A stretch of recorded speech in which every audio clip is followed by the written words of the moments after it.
আসসালামু আলাইকুম, আমি Mehedi Hasan Tarek, learning fun YouTube চ্যানেলে আপনাদের স্বাগতম। আজকে কথা বলবো নবম এবং দশম শ্রেণীর পদার্থবিজ্ঞানের কাজ, ক্ষমতা এবং শক্তি নিয়ে। এই অধ্যায়ের উপর আমার অলরেডি দুইটা ভিডিও আপলোড করা আছে। একটা হচ্ছে এই অধ্যায়ের সকল সূত্রের উপরে, আর একটা হচ্ছে আমি কাজ এবং শক্তি এটা নিয়ে আমি আলোচনা করছি। এই দুটা টপিক নিয়ে ওই ভিডিও দুটার লিংক আমি আমার ডিসক্রিপশন বক্সে দিয়ে দেবো। সেখান থেকে যদি আপনারা দেখে আসেন তাহলে বেসিক গুলো আরো অনেক বেশি ক্লিয়ার হবেন। আচ্ছা, তো আজকে দেখেন কি ব্যাপারে কথা বলবো, সেটা হচ্ছে আপনাদের ভর এবং শক্তি সম্পর্ক, এটা নিয়ে আলোচনা করব। দ্বিতীয় নম্বর হচ্ছে কি নিউক্লিয়ার বিক্রিয়া, সেটা হচ্ছে কি পারমাণবিক বোমা, অ্যাটম বোমা, এই বিক্রিয়া নিয়ে আমি সেটা দেখা দেবো। নিউক্লিয়ার বিক্রিয়াটা বা ওই যে আপনাদের পারমাণবিক বোমাটা কিভাবে তৈরি হয়েছিল সেটা আমি দেখাই দেবো। আর তৃতীয় নম্বর হচ্ছে ক্ষমতা, এটা নিয়ে আলোচনা করা হবে। এবং চতুর্থ নম্বর হচ্ছে কর্মদক্ষতা। এই চারটা টপিক নিয়ে আলোচনা করা হবে। আচ্ছা, এখানে দেখেন আমাদের ভর এবং শক্তি সম্পর্ক। ভর এবং শক্তির যে সম্পর্কটা দেখেন, শক্তির কিন্তু অনেক ধরনের রূপান্তর হয়। আপনারা আগে দেখে আসছেন যে যান্ত্রিক শক্তি কিন্তু আপনাদের শব্দ শক্তিতে রূপান্তরিত হয়, বা আপনাদের গতি শক্তিতে রূপান্তরিত হয়। তারপরে তাপ শক্তি কিন্তু আপনাদের বিদ্যুৎ শক্তিতে রূপান্তরিত হয়। এরকম শক্তির কিন্তু অনেক ধরনের রূপান্তর আছে, কিন্তু ভরের সাথে আবার কিন্তু শক্তির একটা রূপান্তর আছে। সেটা হচ্ছে আইনস্টাইন বিজ্ঞানী, আপনারা তো নাম শুনছেন, থিওরি অফ রিলেটিভিটি। এখান থেকে এই যে থিওরি অফ রিলেটিভিটি শুরু হচ্ছে এমসি স্কয়ার। এম তো হচ্ছে ভর, আর সি তো হচ্ছে আলোর বেগ। আলোর বেগ প্রতি সেকেন্ডে 3 × 10⁸ মিটার পার সেকেন্ড। এটা কিন্তু হিউজ পরিমাণ। তো এটার উপর যখন আবার স্কয়ার দেওয়া হবে তাহলে এটার সংখ্যাটা আরো অনেক বাড়বে। তো এটার সাথে যখন আপনি এই ভরটা গুণ দিবেন তখন বিশাল পরিমাণ একটা শক্তি তৈরি হবে। এই শক্তিটা ব্যবহার করে আপনাদের যে অ্যাটম বোমা, পারমাণবিক বোমা, সেই ধরনের বোমা তৈরি করা হয়েছে। এবং নিউক্লিয়ার বিক্রিয়াটা এটার মধ্যেই আছে, আমি দেখাবো। আচ্ছা, এরপরে কি আছে আমাদের নিউক্লিয়ার বিক্রিয়াটা। নিউক্লিয়ার বিক্রিয়াটা হচ্ছে দুই ধরনের। এক হচ্ছে নিউক্লিয়ার ফিউশন, নিউক্লিয়ার কি ফিউশন, আর দুই নম্বর হচ্ছে নিউক্লিয়ার ফিশন। আচ্ছা, তো এবার দেখেন এই যে নিউক্লিয়ার ফিশনটা আপনাদের নক্ষত্রে হবে, নক্ষত্রে হবে। আবার হাইড্রোজেন বোমার ক্ষেত্রে নিউক্লিয়ার ফিশন বিক্রিয়াটা ব্যবহার হয়। কিন্তু আমরা এখানে কি করব, ফিউশনটা নিয়ে আলোচনা করা হবে না, আমাদের ফিউশনটা নিয়ে আলোচনা করা হবে। এই ফিউশন বিক্রিয়াটা ব্যবহার করে আমাদের পারমাণবিক বোমা তৈরি হয়েছে, এবং এই যে এই সূত্রের সাহায্যে, আইনস্টাইনের এই সূত্রের সাহায্যে। আচ্ছা, তো এবার খেয়াল করে দেখেন এটা কিভাবে হয়েছিল। তো আপনাদের প্রকৃতিতে খুব কম পরিমাণ এই ধরনের আইসোটোপ বিশিষ্ট ইউরেনিয়াম পাওয়া যায়। এটা হচ্ছে 235। তো এটা খুবই কম পার্সেন্ট, খুবই কম। তো এই ইউরেনিয়ামটা আপনাদের নিউট্রন দ্বারা ভাঙা হয়। কি দ্বারা? নিউট্রন দ্বারা। তো এই আইসোটোপ কাকে বলে দেখেন, এটা 235, এটার আইসোটোপ দেখেন। আইসোটোপ কাকে বলে সেটা আপনারা আগে থেকে জানেন, যে প্রোটন সংখ্যা একই কিন্তু ভর সংখ্যা ভিন্ন, তাকে বলা হবে কি আইসোটোপ।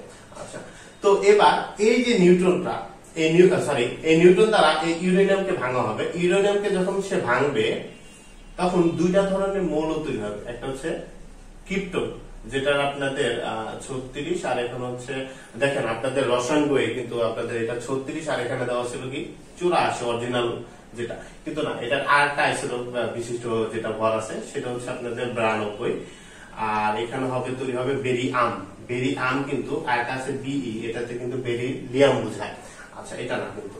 আচ্ছা, তো এটা হচ্ছে আপনাদের 56, আর এটার আইসোটোপ বিশিষ্ট ভর সংখ্যা হচ্ছে আপনাদের 141। তো মজার ব্যাপার হচ্ছে আমাদের দেখেন এই ইউরেনিয়ামটা ভেঙে কিন্তু এই ক্রিপ্টন আর বেরিয়াম তৈরি হয়েছে। তো এটার মানে কি, এটার ভর সংখ্যা এবং এটার ভর সংখ্যা যোগ করলে এটার ভর সংখ্যা হওয়ার কথা, কিন্তু না। তো এই দুটার ভর সংখ্যা যোগ করলে এই ভর সংখ্যাটা হয় না। আপনাদের 233 হয় আই থিঙ্ক, আর এখানে দেওয়া আছে 235। তো কিছু পরিমাণ শক্তি কি হয়, অপচয় হয়। কিছু পরিমাণ শক্তিটা অপচয় হয়। যে শক্তিটা অপচয় হয় সেই শক্তিটা আবার কি তাপ শক্তিতে রূপান্তরিত করে, তাপ শক্তিতে। তো এইখান থেকে এই বেরিলিয়াম এবং ক্রিপ্টন হওয়ার পরও আরো 3টা নিউট্রন বের হয়। কয়টা? 3টা নিউট্রন বের হয়। আচ্ছা, এই একটা ইউরেনিয়ামকে যখন ভাঙবেন তখন কি আপনাদের ক্রিপ্টন এবং বেরিয়ামের সাথে সাথে আরো 3টা নিউট্রন বের হয়।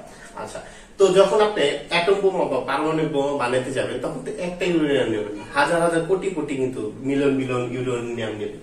তো যখন এই একটার থেকে আপনাদের 3টা নিউটন এবং কিছু শক্তি, তাপ শক্তি হচ্ছে, বুঝিয়ে রাখেন, এটা মানে কি তাপ শক্তি হচ্ছে। তো একটা নিউটন আবার কয়টা, যেহেতু আমি বলছিলাম ইউরেনিয়াম হাজার হাজার নিবে, তো এই প্রতিটা নিউটন কি আরেকটা করে ইউরেনিয়াম ধরবে, আরেকটা করে। তো এইখান থেকে দেখেন আরো কি 3টা করে নিউটন বের হবে। এখান থেকে কয়টা 3টা নিউটন বের হবে, এখান থেকে 3টা। এর মানে কি আস্তে আস্তে কিন্তু দেখেন এখান থেকে 3টা আর এখান থেকে 3 3 9, তাহলে 3 যোগ 9, তারপরে এটা 27, এভাবে কিন্তু আস্তে আস্তে মানে বাড়তে থাকবে। তো এক পর্যায়ে এখানে শক্তি, এখানে শক্তি, এখানে শক্তি, আস্তে আস্তে হিউজ পরিমাণ শক্তিতে কিন্তু সে রূপান্তরিত হবে। যখন হিউজ পরিমাণ শক্তি হবে, মানে অনেক বেশি শক্তি হবে, তখন এটা নিজেকে ধরে রাখতে পারবে না, একটা চেইন বিক্রিয়া হবে, চেইন রিঅ্যাকশন। তো এটা তখন এই বিক্রিয়াটা নিজেকে ধরে রাখতে পারবে না, তখন কি হবে, বাস্ট হবে, ব্লাস্ট হয়ে যাবে। তখন আপনাদের এই যে এই বিক্রিয়ার মাধ্যমেই আপনাদের কি পারমাণবিক বোমা তৈরি করা হয়। পারমাণবিক বোমা যখন এক জায়গায় ফালাবে, তখন আপনারা জানেন বিশেষ করে 3 ধরনের রিঅ্যাকশন হয় আপনাদের। 80 থেকে 90 কিলোমিটার বা এর চেয়ে বেশি 100 কিলোমিটারের ভিতরে প্রথমে একটা ফ্ল্যাশ লাইট চলে। আপনারা যখন ওই যে সিনেমাতে দেখছেন, যখন নায়ক বোম ফালায় বা ভিলেন বোম ফালায়, দেখবেন যে একটা ফ্ল্যাশের মতো তৈরি করে সাদা, এই ফ্ল্যাশ তৈরি হবে। এই ফ্ল্যাশের মধ্যে 100 কিলোমিটার ভিতরে বা এর চেয়ে বেশি যখন এই ফ্ল্যাশটা কারো চোখে পড়বে, যদি চোখ খোলা থাকে, সাথে সাথে চোখ ব্লাইট হয়ে যাবে, মানে অন্ধ হয়ে যাবে। আর দ্বিতীয় নম্বর রিঅ্যাকশনটা হবে প্রচুর পরিমাণ হিউজ পরিমাণ তাপ তৈরি হবে, অনেক বেশি তাপ হবে। এই তাপের মধ্যে 100 কিলোমিটার ভিতরে যেগুলো মানুষজন আছে, সাথে সাথে তারা পুড়ে যাবে। আর তৃতীয় নাম্বারটা হচ্ছে আপনার রেডিয়েশন বের হবে, মানে গ্যাস বের হবে। তো এই গ্যাসটা কিছুক্ষণ পরেও বের হতে পারে বা সাথে সাথে বের হতে পারে। যখন আপনাদের এই গ্যাসগুলো বের হবে, গ্যাসের প্রভাবে আপনাদের মানুষের নাকে বা ইয়াতে গেলে সেটা মানে মানুষ মারা যাওয়ার মতো হবে। আপনাদের হিরোশিমা এবং নাগাসাকি, আপনারা জানেন যে হিরোশিমা এবং নাগাসাকি যখন এই বোমগুলা ফালা হয়েছিল 1945 সালে, এখনো পর্যন্ত কিন্তু এই রেডিয়েশনটা এখানে আছে, এবং এই রেডিয়েশনের কারণে এখনো পর্যন্ত সেই জায়গায় মানুষগুলা বিকলাঙ্গ তৈরি হয়, মানে অনেকে বোবা হয়, কালা হয়, তারপরে ন্যাংরা হয়, অটিস্টিক টাইপের বাচ্চা কাচ্চা হয়। তো এটা কিন্তু খুবই মারাত্মক। এখন আপনাদের কথা আছে, তাহলে এই আইনস্টাইন কেন এই জিনিসটা আবিষ্কার করা হয়েছে, এবং তার এই সূত্রের সাহায্যে কিন্তু এই ধরনের একটা মারাত্মক একটা বোমা তৈরি করেছে না। এখানে উনি আবিষ্কার করছে ভালোর জন্য, কিন্তু আমরা সেই জিনিসটা কি খারাপের জন্য নিয়ে গেছি। দেখেন এটা ভালো দিকটা কি, আপনারা এই রিসেন্ট আপনারা শুনবেন হয়তো বা 2023 সালের দিকে রূপপুর পারমাণবিক বিদ্যুৎ কেন্দ্র প্রায় 1500 ওয়াটের উপরে, আপনাদের নাকি 25 ওয়াট, আমি সঠিক জানি না। তো রূপপুর পারমাণবিক বিদ্যুৎ কেন্দ্র, এটার নাম তো শুনছে রূপপুর পারমাণবিক তাপ বিদ্যুৎ কেন্দ্র। এই বিক্রিয়ার মাধ্যমে আপনি আবার বিদ্যুৎ তৈরি করবেন, কারণ আপনি জানেন যে তাপ শক্তি কিন্তু বিদ্যুৎ শক্তিতে রূপান্তরিত করা যায়। তো এখন কথা হচ্ছে যে স্যার আপনার বাংলাদেশে তো তৈরি হচ্ছে আপনাদের রূপপুর তাপ পারমাণবিক বিদ্যুৎ কেন্দ্র, ওইখানে কেন বাস্ট হচ্ছে না, ওইখানে কেন মানে বিস্ফোরণ হচ্ছে না? তো ওইখানে কেন বিস্ফোরণ হচ্ছে না, আমি দেখেন এটা বলছিলাম যে এখানে কি হয়, তাপ হয়, মানে প্রচুর পরিমাণ শক্তি তৈরি হয়, প্রচুর পরিমাণ। তো এই শক্তিটা তখন যে পর্যায়ে বাস্ট হওয়ার কথা বা বিস্ফোরণ হওয়ার কথা, সেই পর্যায়ে তারা নেয় না। তো একটা কন্ট্রোলের মধ্যে সেই জিনিসটা রাখে। তো এই যে বিভিন্ন হিউজ পরিমাণ যে তাপ, এই তাপটা একটা জেনারেটর মধ্যে সেটা সীমাবদ্ধতা করে রাখে। এই জেনারেটর আবার আস্তে আস্তে সেটা কি আপনাদের তাপ শক্তি থেকে বিদ্যুৎ শক্তিতে রূপান্তরিত করে। এর মানে কি ওই যে তাপটা সেটা কন্ট্রোলের মধ্যে রাখে, এর জন্য সেখানে বিস্ফোরণটা হচ্ছে না। আচ্ছা, এরপরে দেখেন আমাদের কি দেওয়া আছে, ক্ষমতাটা। আচ্ছা, এরপরে দেখেন যে ক্ষমতাটা কি, ক্ষমতা কাকে বলে, সেটা হচ্ছে আপনাদের কাজ করার সামর্থ্যকে ক্ষমতা বলে। আমি কতটুকু কাজ করতে পারি বা আপনি কতটুকু কাজ করতে পারেন একটা সময়, নির্দিষ্ট একটা সময়, সেটাই হচ্ছে তার কি ক্ষমতা। প্রতিদিন কিন্তু আমরা এই শব্দটা ইউজ করা হয় বেশিরভাগ। আমাদের যারা ইয়াং যুব সমাজ আছে তারা কিন্তু এই শব্দটা বেশি ইউজ করি, যে আমার ক্ষমতা জানোস কতটুকু, আমি তোর আমার এলাকায় সত্যি ক্ষমতা দেখাচ্ছি, এই ধরনের শব্দ কিন্তু বেশিরভাগ ইউজ করি। আপনাদের বইয়ের 119 পৃষ্ঠাতেও দেখবেন যে এই কথাটা উল্লেখ করা আছে, যে এই শব্দটা আমরা ভালো কাজে ব্যবহার করা হয় না। এটা দেওয়ার পরে একটা বিস্ময় সুযোগ বিরাম চিহ্ন দেওয়া আছে। অরিজিনাল কিন্তু এই শব্দটা ভালো কাজে ইউজ করা হয় না, কিন্তু এটা কিন্তু সায়েন্সের ভাষায় কিন্তু ভালো। আমাদের ক্ষমতা বলতে আপনি কাজ করার কতটুকু ক্ষমতা আছে। ক্ষমতার অরিজিনাল সংজ্ঞা হচ্ছে আপনাদের কাজ করার, কার কতটুকু কাজ করার সামর্থ্য, আমার কাজ করার সামর্থ্য। কাজ করার সামর্থ্যকে কি বলা হয়, ক্ষমতা বলা হয়। মনে করেন আমি এতটুকু একটা একক সময়ে একটা কাজ করতে পারি, আবার আপনি একক সময়ে কতটুকু কাজ করতে পারেন, এই যে এইটাই হচ্ছে আপনাদের ক্ষমতা। আচ্ছা, তো দেখেন এই যে মানুষ যে ক্ষমতার কথা বলে, ইউজ করে, সেটা অরিজিনাল একটা আমার মনে হয় বোকামি ছাড়া বিষয়। স্বল্প একটা জীবন পায়, দেখেন এই ধরনের যে ক্ষমতা দেখায় যে মহান আল্লাহ তাআলা পুরো পৃথিবীটা সৃষ্টি করছে, আপনাকে আমাকে সৃষ্টি করছে, আরো বিভিন্ন কত জীবজন্তু সৃষ্টি করছেন। তাই আপনি একটা চিন্তা করে দেখেন যে এই পুরো পৃথিবীটাই কিন্তু তার, আপনাদের সকল কিছু, আপনাদের সমুদ্র আছে, আসমান আছে, সকল কিছু উনি সৃষ্টি করছেন। তাহলে ওনার ক্ষমতাটা কতটুকু জাস্ট আমরা স্বল্প একটু জীবন পাই, অল্প একটু জায়গা পাই, অল্প একটু মানে বাহাদুরি পাই, মানে আমরা যে ক্ষমতাটা দেখাই এটা একটা মানে এই যে অহংকারটা দেখাই এটা আমার মতে বোকামি ছাড়া কিছু না। তো ওনার যে সবকিছুই মানে সবকিছুই তো ওনার, তো ওনার হচ্ছে অহংকারটা মানায়, আমাদের কিন্তু ওই অহংকারটা মানায় না। আমার অল্প একটু জায়গার মালিক হয়, অল্প একটু টাকার মালিক হয়, যে ক্ষমতাটা দেখায় এই অহংকারটা আসলে আমাদের মানায় না, এটা আমাদের বোকামি ছাড়া কিছু না। কিন্তু মানুষ মানে কেন যে এটা ব্যবহার করা হয় আমরা নিজেরাও মানে আসলে ব্যবহার করি। তো আজকে থেকে আমার ভিডিওটা যারা দেখছেন এই কথাটা অ্যাভয়েড করার চেষ্টা করুন, মানুষের ক্ষমতা দেখাইতে যাবেন না। উনি যদি আপনাকে ক্ষমতা দেখাবে সেদিন দেখবেন যে পুরো পৃথিবী থাকবে না, কেমন হয়ে যাবে। আচ্ছা, তো এখানে দেখেন ক্ষমতা কাকে বলে, তাহলে ক্ষমতা হচ্ছে কাজ করার সামর্থ্যকে ক্ষমতা বলা হয়। তো এই ক্ষমতা আপনাদের পাওয়ার মানে এটাকে ইউজ করা হয় পি দ্বারা, পি সমান ডাব্লিউ বাই টি। আচ্ছা, তো এই ক্ষেত্রে আপনারা দেখবেন এই ডাব্লিউ মানে কার্যকর ক্ষমতা আপনাদের যখন সৃজনশীল করতে যাবেন তখন লেখা থাকে যে পি সমান সমান এম জি এইচ ডিভাইডেড টি। আর কথা হচ্ছে স্যার এটা আবার কখন, আবার এটা কখন, তো তাই তো। তো এই দেখেন এটা যা এটাও তা, আমরা জানি ডাব্লিউ সমান সমান আবার এটা লেখা যায় ডাব্লিউ মানে ওয়াট সমান সমান এম জি এইচ। এটা কখন, যখন আপনি কাজ মনে করেন মাটির থেকে করতেছেন তখন হচ্ছে এই সূত্রে। কিন্তু যখন আপনি কাজ উপরের দিকে যাচ্ছে, যেমন হচ্ছে মোটর দেওয়া পানি তোলা, মোটর দ্বারা কি পানি উপরের দিকে ওঠে না, তো এই ক্ষেত্রে তখন হচ্ছে এই সূত্রটা। এর মানে কি এই ডাব্লিউ সমান সমান এটা লেখা যায়, এর মানে এই পি সমান সমান টোটাল সমান সমান আমাদের এই জিনিসটা লেখা যায়। এম তে হচ্ছে বল, জি তে হচ্ছে বিকর্ষণ ত্বরণ, আর এইচ তে হচ্ছে হাইট। হাইট মানে কেন, কারণ যেহেতু আপনি জিনিসটা উপরের দিকে তুলতেছেন এর জন্য উচ্চতা এখানে রিলেটেড। এর মানে কি এটাও ক্ষমতা সূত্র, এটা কিন্তু ক্ষমতা সূত্র। আচ্ছা দেখেন ক্ষমতার একক হচ্ছে ওয়াট, ক্ষমতার একক হচ্ছে ওয়াট। দেখেন অনেক সময় দেখেন বাতির গায়ে লেখা আছে যে 100 ওয়াট। তো আপনাদের ক নাম্বার প্রশ্ন বলতে পারে যে 100 ওয়াট বলতে আপনারা কি বোঝেন। 100 ওয়াট বলতে বোঝায় যে 1 সেকেন্ডে কত, আপনাদের 1 সেকেন্ডে যদি 100 জুল সে কাজ করতে পারতেছে। 1 সেকেন্ডে 100 জুল কাজ করা মানে হচ্ছে 100 ওয়াট। এখানে আজান দিচ্ছে, আমি একটু পরে আবার আসতেছি। আচ্ছা দেখেন আজান শেষে আবারও আসলাম। আচ্ছা এরপরে আমাদের দেখাবো কাজ ক্ষমতার মাত্রা, এটা কিন্তু খ নাম্বারের জন্য অনেক আসে। তো ক্ষমতার মাত্রা হচ্ছে ক্ষমতার মাত্রা।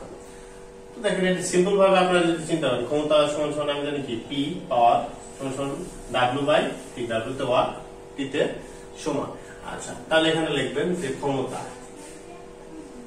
এই ক্ষমতা সমান সমান কি ডাব্লিউ তে কি কাজ, আর টি তে হচ্ছে কি সময়। আচ্ছা তো এই কাজ সমান সমান আমি কি এই অধ্যায়ের উপর দেখেন আমার কিন্তু দুইটা ভিডিও আছে, একটা হচ্ছে সকল সূত্রের উপর, এই অধ্যায়ে সকল সূত্রের উপর ভিডিও আছে, এবং এই অধ্যায়ে আপনাদের আরেকটা ভিডিও আছে সেটা হচ্ছে কাজ এবং শক্তি নিয়ে রিলেটেড যত কথা আছে আমি সেখানে আলোচনা করেছি। লিংক আমি দিয়ে দেবো, সেখানে আপনারা দেখে নেন, তাহলে আরো বেশি কিন্তু ক্লিয়ার হবেন।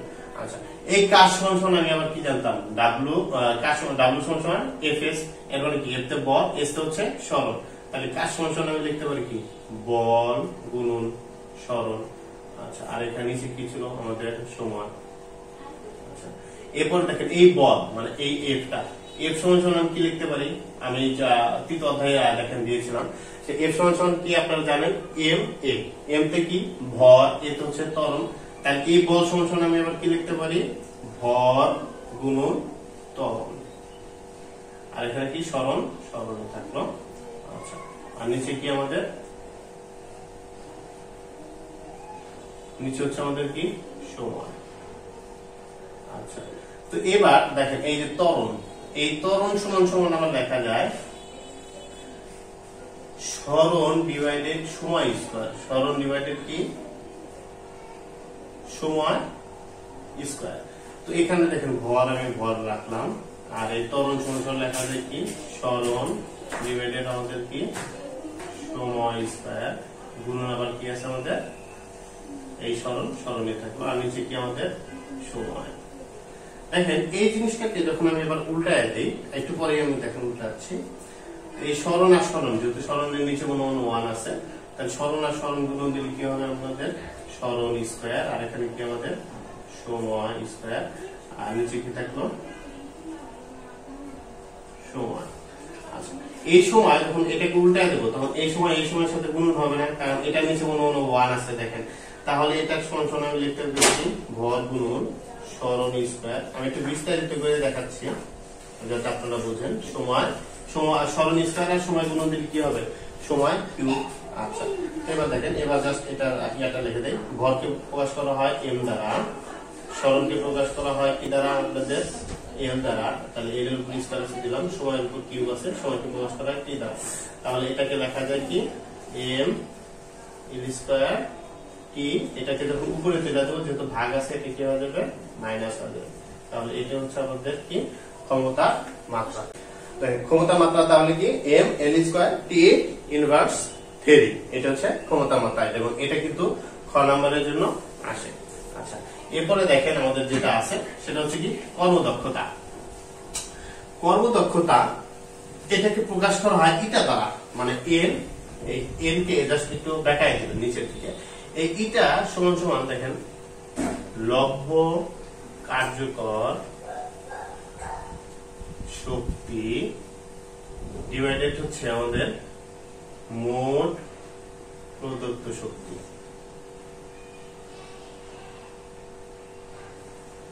মোট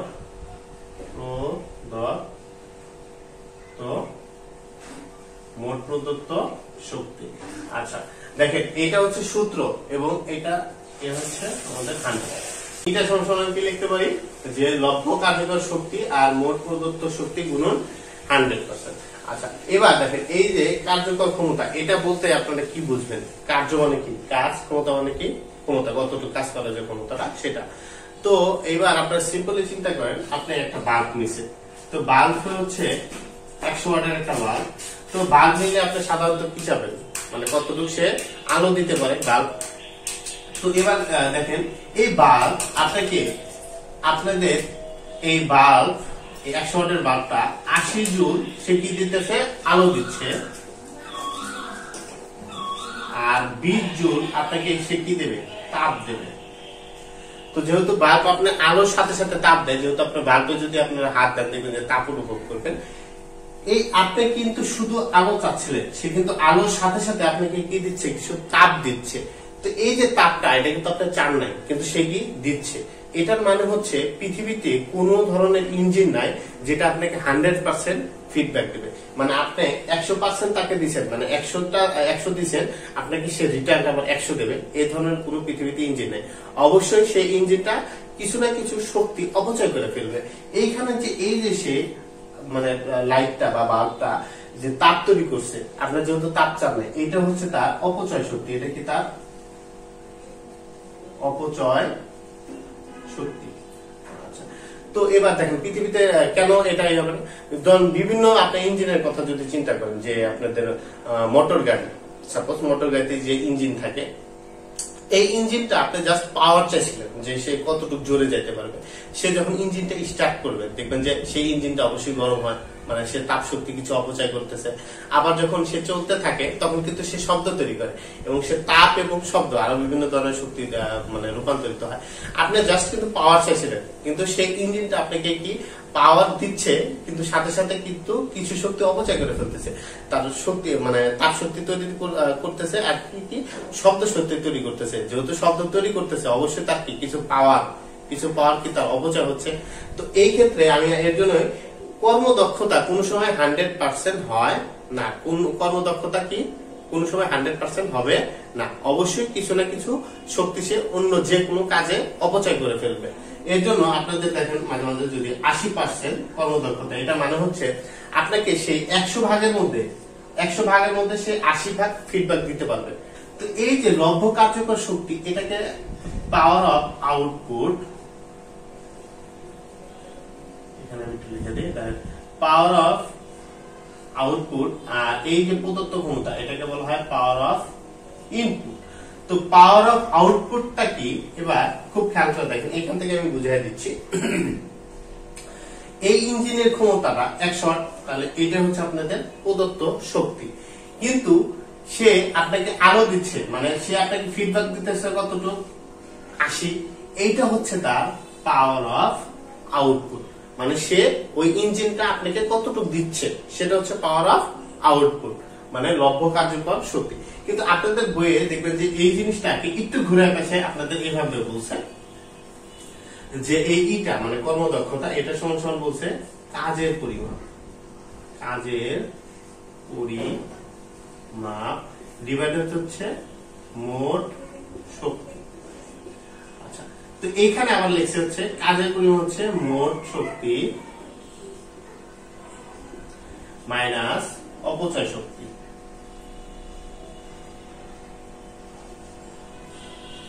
আর এখানে কি আমাদের মোট শক্তি। আচ্ছা, তো এই যে কথাটা, এই কথাটা এবং এই কথাটা, এটা মানে হচ্ছে আপনাদের লব্ধ কার্যকর শক্তি, এটা মানেও লব্ধ কার্যকর শক্তি। কিভাবে আমি দেখাই আপনাদের। আমাদের ওই ইঞ্জিনের ক্ষমতা ছিল কি 100 ওয়াট, সে অপচয় করছিল কতটুকু 20 ওয়াট। তাহলে দেখেন 100 থেকে যদি আপনাদের 20টা বাদ দেন কত থাকে 80, তাহলে ওই যে মোট শক্তি থেকে আপনাদের অপচয় শক্তি বাদ দিলে সেই লব্ধ কার্যকর শক্তি হবে। আপনারা এইভাবে সূত্র লিখতে পারেন, এইভাবে আপনাদের যেভাবে ইচ্ছা আমি দেখাই দিলাম। আচ্ছা, একটা জিনিস মনে রাখবেন, এটা মাঝে মাঝে আসে যে ইটার কোনো একক হয় না। কেন ইটার একক হয় না? দেখেন আপনারা এটা কি লব্ধ কার্যকর শক্তি, শক্তির একক জুল। এখানে কি মোট প্রদত্ত শক্তি, এটার একক জুল। এই জুল জুল যদি কাটা যায় কিছু থাকে না, এর জন্য আপনাদের ইটার কোন সময় একক হয় না। দেখেন আরেকটা জিনিস আপনাদের জানতে হবে, সেটা হচ্ছে ব্যয়িত শক্তি। ব্যয়িত শক্তি এটা কিন্তু আপনাদের এই যে লব্ধ কার্যকর শক্তি এবং ব্যয়িত শক্তিটা কিন্তু একই, মানে এই যে ব্যয়িত শক্তি এটা সমান সমান কিন্তু পাওয়ার অফ আউটপুট, মানে লব্ধ কার্যকর শক্তি। লব্ধ আপনাদের বারবার বলতেছি, মানে লব্ধ কার্যকর শক্তি পাওয়ার অফ আউটপুট, এটা মানে হচ্ছে আমি ইঞ্জিনকে একটা ক্ষমতা দিচ্ছি, কিন্তু সেই ইঞ্জিনটা আমাকে কতটুকু ফিডব্যাক দিচ্ছে সেটাই হচ্ছে লব্ধ কার্যকর শক্তি বা ব্যয়িত শক্তি বা পাওয়ার অফ আউটপুট। এটা কিন্তু মনে রাখবেন। আচ্ছা, তো এই ক্ষেত্রে দেখবেন যে মাঝে মাঝে এই লব্ধ কার্যকর শক্তি এই ইটা equal to power of output divided power of input গুণন 100%। তো এখানে দেখেন এইটা সমান সমান এই যে পাওয়ার অফ আউটপুট, এটার সূত্র হচ্ছে আরেকটা আছে mgh ডিভাইডেড t। এটা কখন, যখন বারবার বলছি যে এটা যখন আপনাদের যেহেতু কাজটা মানে হচ্ছে কোন দিকে, উপরের দিকে, যে আপনাদের পানি ট্যাবের থেকে উপরের দিকে উঠতেছে, যে মানুষ উপরের দিকে উঠতেছে, উপরের দিকে উঠলে পারে এই সূত্রটা আপনারা ইউজ করে ফেলবেন। তার এখানে কি পাওয়ার অফ ইনপুট, আর এটা মানেও কিন্তু আপনাদের ইঞ্জিনের কার্যকর ক্ষমতা, এটা মানেও কিন্তু ইঞ্জিনের কার্যকর ক্ষমতা। দেখবেন ইঞ্জিনের কার্যকর ক্ষমতা যখন ব্যবহার করা হয়, আমি একটু ক্ষমতার আগে আমি দেখা দিচ্ছিলাম, সেখানে কি যে P সমান সমান mgh ডিভাইডেড t, এটা দ্বারা কিন্তু ইঞ্জিনের ক্ষমতা বোঝায়, মানে এটা হচ্ছে পাওয়ার অফ আউটপুট। তো দেখেন এখানে এগুলা নিয়ে যত আলোচনা এবং কর্মদক্ষতা হচ্ছে অনেক বেশি ইম্পর্টেন্ট, অনেক বেশি এখান থেকে প্রশ্ন আসে। আপনাদের যত প্রশ্ন দেখবেন বেশিরভাগ এই কর্মদক্ষতা থেকে সৃজনশীল প্রশ্নগুলো আছে। আমি সৃজনশীল যখন যাব সেটা নিয়ে আমি আলোচনা করব, সেখানে সমাধান আমি দিয়ে দেবো। আজকে এই পর্যন্তই। সকলে ভালো থাকেন, সুস্থ থাকেন, এবং আজকে রোজার দ্বিতীয় দিন, অনেক কষ্ট করে ভিডিও বানাই আপনাদের জন্য, আমাকে অবশ্যই সাপোর্ট করবেন। আর সকলেই রোজা রাখার চেষ্টা করবেন, নামাজ কালাম করবেন। তো সবাই ভালো থাকুন, সুস্থ থাকুন। আসসালামু আলাইকুম।